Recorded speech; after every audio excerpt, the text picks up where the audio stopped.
des signatures d'autant de gens qui sont là à insulter jour et nuit l'ancien président de la République pour que le Parlement soit dissous. Hein? Alors, là, on ne parle de la dissolution que quand il y a ici crise persistante entre le Parlement et le gouvernement. C'est de plein droit que ces nominations sont nulles. Et de nullité, on ferait quelle prestation de serment?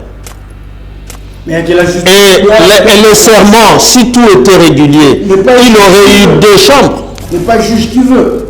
La justice qui doit proclamer. Mais non plus, on ne devient pas juge comme on veut. C'est ça.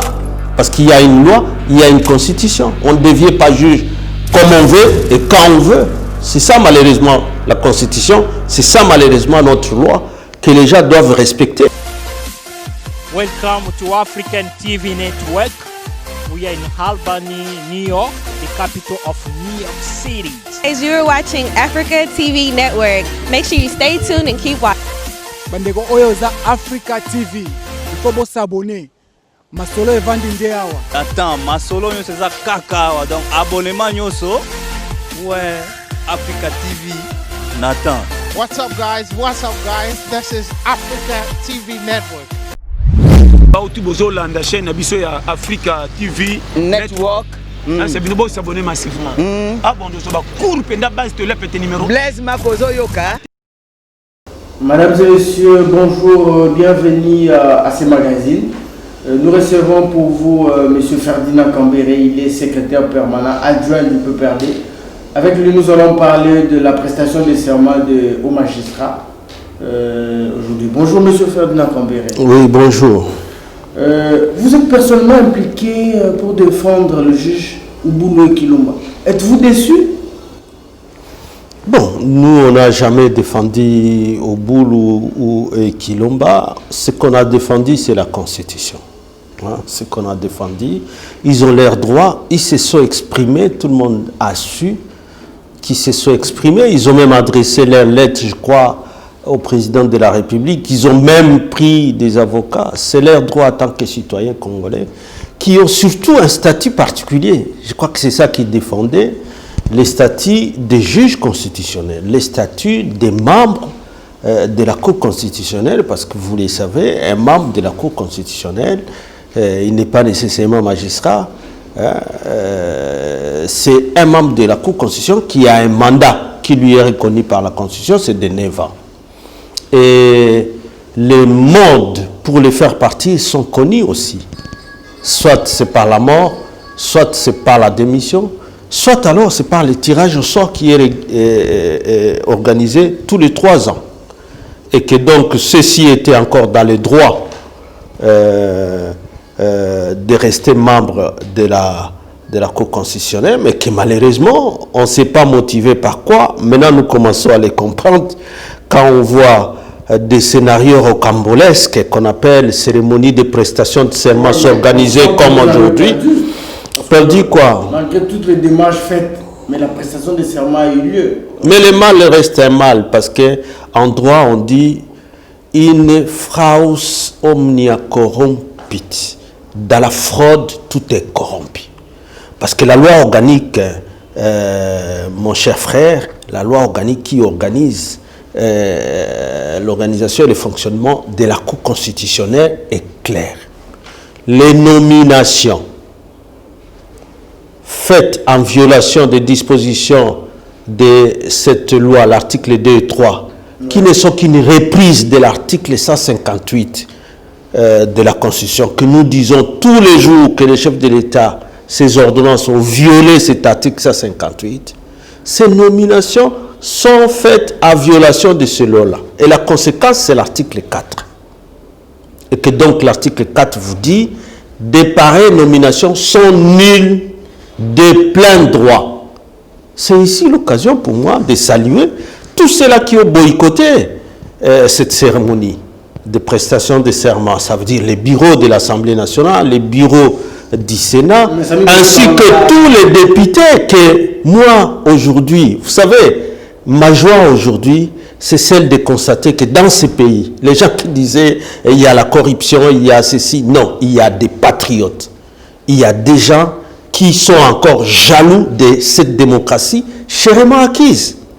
Donc, qui ont dit non à cette cérémonie. Je ne vois pas la fierté de l'autre côté que les gens sont en train de se donner dans une organisation aussi bâclée comme celle-là, où le président de la République vient au siège du Parlement, à l'absence de deux bureaux, alors que ce sont les deux bureaux qui devaient l'accueillir avant même la cérémonie, avant d'entrer dans la salle, pour l'accompagner et aller dans la salle et présider la cérémonie. Mais ici, on voit un président qui vient à l'absence de deux chambres et qui s'amène directement dans la salle, et le maître de la cérémonie, c'est son conseiller principal, c'est pas moi à charge de quoi, mais c'était dit n'importe quoi en droit constitutionnel. Alors, est-ce qu'il y a eu de députés du FCC à la prestation de serment? Bon, les quelques brebis égarés, comment voulez-vous mais parce que tous les autres n'étaient pas là, qu'est-ce qu'ils sont allés faire là-bas? Parce qu'ils ne viennent que dans cette salle-là quand ils sont invités par les bureaux. Hein? Parce que les séances ou sinon les plénières, quand elles sont organisées, c'est sur invitation du bureau qui les organise. Comment dans le palais du peuple, qui est le siège du Parlement, ils viennent à une autre séance? Alors à ce moment-là, ils viennent à une autre séance, comme un autre comédien demanderait de jouer une scène de comédie dans cette salle-là, encore que parfois, peut-être, il aurait été mieux que cette salle de congrès, qu'on a vu que les gens l'ont transformée en salle de spectacle. C'était simplement un spectacle, comme je vous l'ai dit, donc d'une comédie qui ne représente rien en droit constitutionnel. En vous entendant parler, tous ceux qui ont participé, ils s'auto-excluent, parce qu'on a vu le ministre de l'Urbanisme, Pius Mobile, dans cette prestation de serment. Nous parlons des valeurs. Quand nous parlons des valeurs. Nous, en tant que PPRD, nous sommes de l'idéologie de la social-démocratie. Et la social-démocratie, en tant qu'idéologie, a des valeurs. La démocratie a des valeurs telles que, par exemple, les principes de la liberté, les principes de la justice, les principes de la solidarité ou de la fraternité. Et ici, nous parlons de la justice, que nous voyons bien une volonté d'un parti politique qui veut vraiment prendre ce pouvoir en otage. Vous avez vu tous ceux qui ont accompagné cette cérémonie, vous avez entendu les chansons qui étaient en train d'être chantées, toutes les insultes sorties de leurs chansons, de leur idéologie, et on comprend. Est-ce que vous pouvez appeler ça une cérémonie d'État? Non, c'était autre chose que ça. Alors, où était Alexis Tambemba et Janine Mabunda? Mais je crois qu'ils se sont exprimés suffisamment, non seulement verbalement, mais aussi par écrit, qui ne sont pas concernés par cette cérémonie, et c'est vrai. Parce que l'article 10 de la loi organique portant organisation et fonctionnement de la Cour constitutionnelle, vous le savez, ils ont dit qu'ils se référaient à cet article, mais à la viola, à le viola lui-même. Parce que l'article 10 dit, avant d'entrer en fonction, les membres de la Cour constitutionnelle sont présentés à la nation. Et j'entendais les gens dire, ils sont présentés à la nation. Pour eux, la nation, c'est la salle de congrès où ce sont les membres du Parlement, qui sont la représentation nationale. Et donc, une confusion inouïe où le fait, je crois les gens ont cru que le fait d'être dans la salle de congrès, c'est ça la représentation nationale. Non, la représentation nationale, c'est par les élus du peuple et par les sénateurs, et quand ils sont réunis dans cette salle, c'est ça la représentation nationale. Mais vous avez vu quoi aujourd'hui? Sinon que des spectacles. Le peuple était à l'intérieur. Le peuple, c'est cela. Et là, quand ils crient, quand ils insultent, vous pensez que le peuple de Kasaï, le peuple de Kasumbalesa, le peuple de Kivu, qui ont besoin de la sécurité, c'est hier qu'on a encore défoncé la prison de Beni et il y a eu 1300 évadés. Ils vont encore causer quoi sur cette population? Non. C'est pas ça le peuple, le fait de rassembler une populace et qui est là rien que pour insulter l'ancien président de la République, qui pourtant a au moins réalisé un grand pas pour notre démocratie, c'est lui d'assurer l'alternance au sommet de l'État, ainsi pour que ce pas soit un pas de plus dans la promotion de la démocratie. Mais aujourd'hui, c'est à quoi on a insisté, c'est du reculade. Toutes ces déclarations du PPRD, parce que c'est sorti de votre bouche quand vous avez demandé au Premier ministre de ne pas appliquer ce que le président lui a demandé de mettre tout en et vous l'avez vu à la cérémonie? Pour que ça se passe. Ce n'est pas un défi lancé au président de la République. Quel défi? Parce que c'est l'article 10. Les lois là sont faites pour nous, surtout pour ceux-là qui gouvernent, ils doivent les appliquer. Vous avez lu, quand ils lisent l'article 10, ils ont vu qu'il y avait une place pour le gouvernement, pour le Premier ministre, pour qu'il participe à cette cérémonie. Il peut venir s'il est invité, il peut ne pas venir s'il a d'autres tâches. En tout cas, aujourd'hui, c'était une grande démonstration et c'est pour ça que je vous ai dit, aujourd'hui, pour nous, Kabila, tout le monde découvrira que le Raïs Joseph Kabila Kabange, c'est lui le démocrate, c'est lui l'artisan de la paix, c'est lui donc l'artisan de cette démocratie et c'est avec raison que nous l'appelons père de la démocratie parce que voyez-vous, à une année déjà, les gens torpillent tout ce qui est dans la Constitution, tout ce qui est dans les lois déjà faites, tout est piétiné au pied. Bon, ont-ils l'intention de vouloir nous proposer autre chose? Parce qu'on a commencé même à dire que dans cette euphorie, il y en a qui commençaient à faire passer des pétitions, comme si notre Constitution a prévu quelque part qu'il suffit des signatures d'autant de gens qui sont là à insulter jour et nuit l'ancien président de la République pour que le Parlement soit dissous. Hein? Alors, là, on ne parle de la dissolution que quand il y a ici crise persistante entre le Parlement et le gouvernement.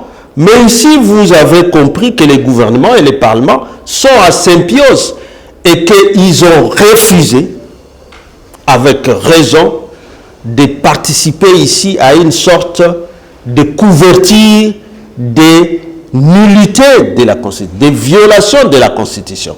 Parce qu'il y en a qui prennent ça comme si il fallait coûte que coûte organiser la cérémonie de cette façon-là, qu'advienne que pourra, parce que pour eux, c'était couvrir les nullités. Je dis non, ils n'ont couvert aucune nullité, parce que des nullités, rien ne peut se produire d'agréable. Des nullités, on ne pourra aller que des nullités.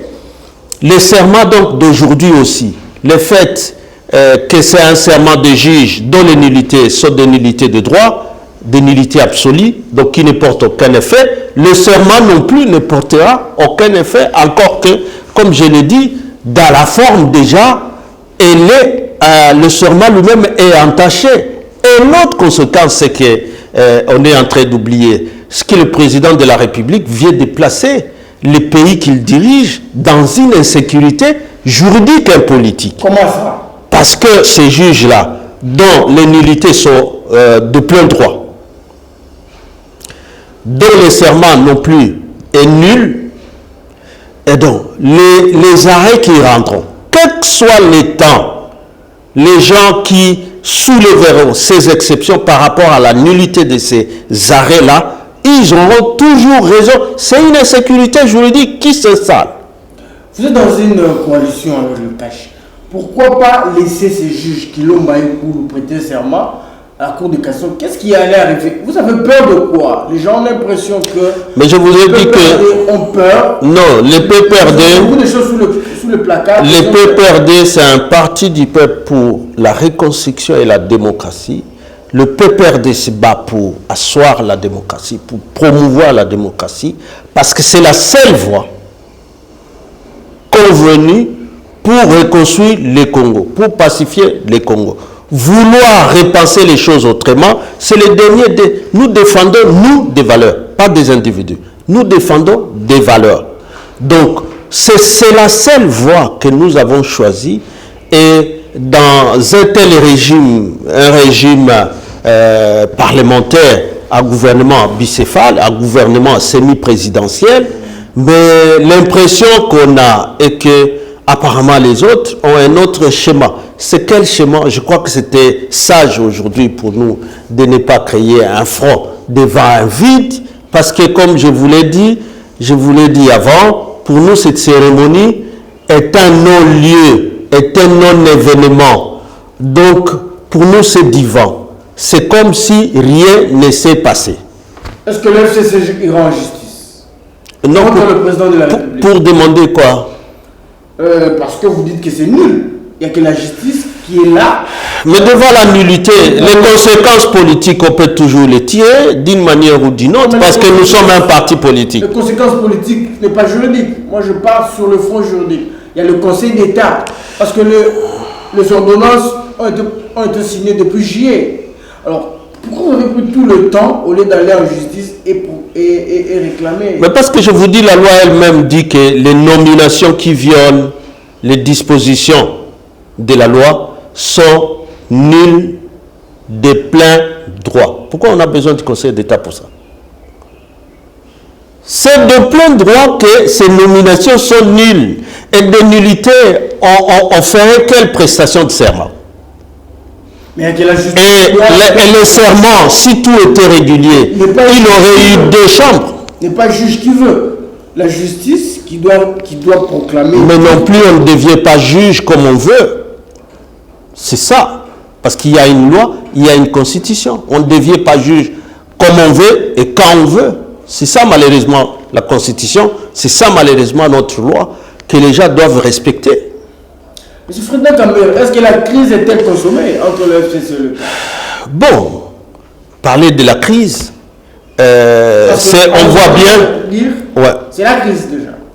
Oui, mais parce que le président lui-même s'est senti heureux dans son leadership où il se présente au siège du Parlement, sans les 2 bureaux, s'est senti heureux de présenter lui-même une cérémonie de haute facture qui a une grande solennité, où il vient au Parlement, qui devait l'accueillir, mais il s'est fait accueillir par son protocole de la présidence. Je crois qu'il ferait même mieux d'organiser carrément ça à la présidence, parce qu'autant qu'il a fait au siège du Parlement sans le Parlement, et ça serait la même chose que ce qu'il ferait, c'est pas moi, chez lui. Donc la crise est consommée. Bon, c'est lui le garant du bon fonctionnement. C'est lui le garant du bon fonctionnement, c'est l'article 69, parce qu'il faut dire les choses telles qu'elles sont, du bon fonctionnement des institutions. Si lui-même, il croit que c'est ça le bon fonctionnement des institutions, alors nous, on sera en train de rigoler. Hein? De toutes les façons, il aurait pu faire l'évaluation et ne pas arriver là où on est, parce qu'on est tombé trop bas. Et donc, ici, encore une fois, c'est le cas de saluer tous les patriotes. Il n'y a pas eu que le FCC qui n'a pas été là. Beaucoup de députés aussi de l'opposition n'ont pas répondu. Lamouka qui défendait, qui faisait marcher les gens dans la rue ici pour le respect de la Constitution. 5 ans qui faisait marcher les gens ici pour le respect de la Constitution. Et qu'aujourd'hui, ils aillent ovationner les violations flagrantes de la Constitution. Et alors, à ce moment-là, je crois qu'il faut que les gens demandent pardon à ce peuple, que nous vous avions trompé, que cette Constitution doit être respectée, et qu'aujourd'hui, c'est un opposant qui est au pouvoir. Depuis seulement une année, il est en train de devenir un dictateur. Nous vous demandons de le suivre et d'obéir. Ça serait regrettable. Pendant 18 ans, vous avez aussi violé la loi. Quelle loi, par exemple? Vous avez glissé de 2 ans. Votre mandat était fini en 2016, vous avez glissé. Alors, mais c'est qui refusait que les élections soient organisées à ce temps-là, vous le savez. Et c'est pour ça qu'il y a eu un dialogue.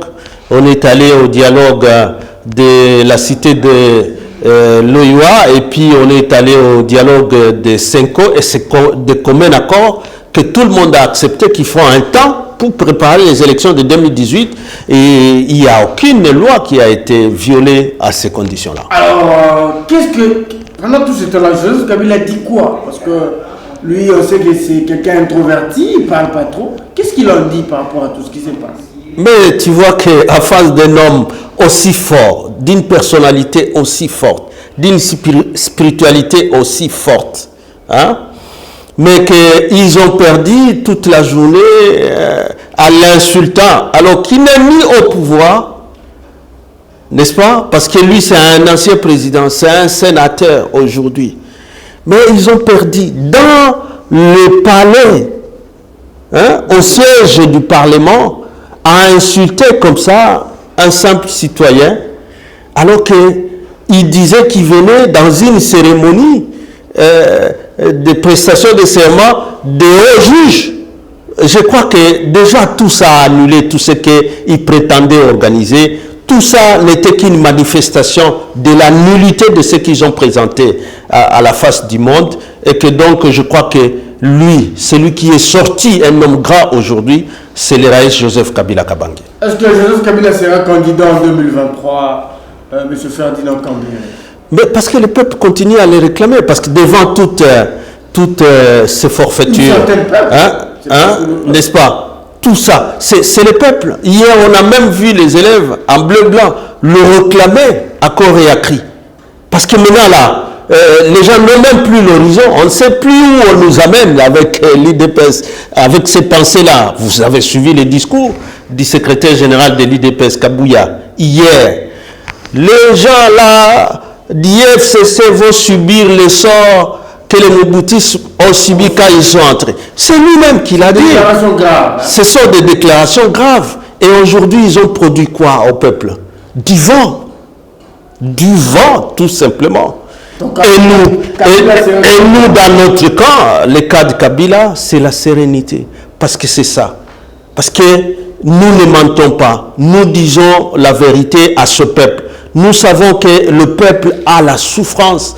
Il y a encore des défis sécuritaires, des défis sociaux, des défis économiques à résoudre. Vous n'êtes pas à l'opposition, vous êtes au gouvernement. Oui, mais... Il y a des questions qui ne sont pas résolues.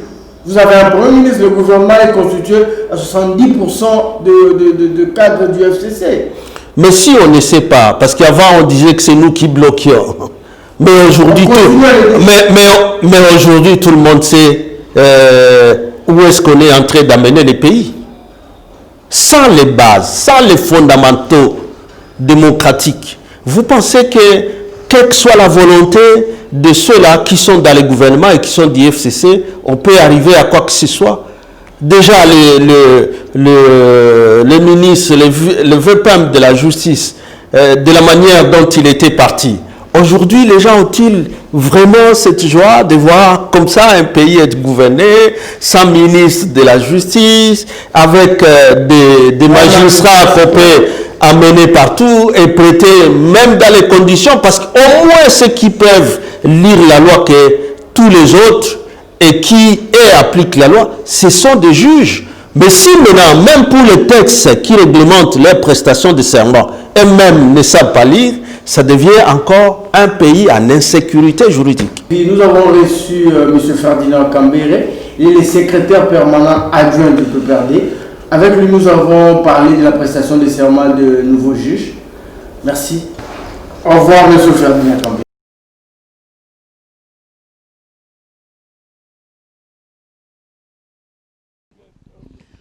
Welcome to African TV Network. We are in Albany, New York, the capital of New York City. As you are watching Africa TV Network, make sure you stay tuned and keep watching. Bandeko oyo za Africa TV. Il faut bo s'abonner. Masolo evandi nde awa. Attends, masolo nyo seza kaka awa. Donc abonnement nyoso. Ouais, Africa TV n'attente. What's up, guys? What's up, guys? This is Africa TV Network. Bauti bozolanda chaîne na biso ya Africa TV Network. C'est bien beau s'abonner massivement.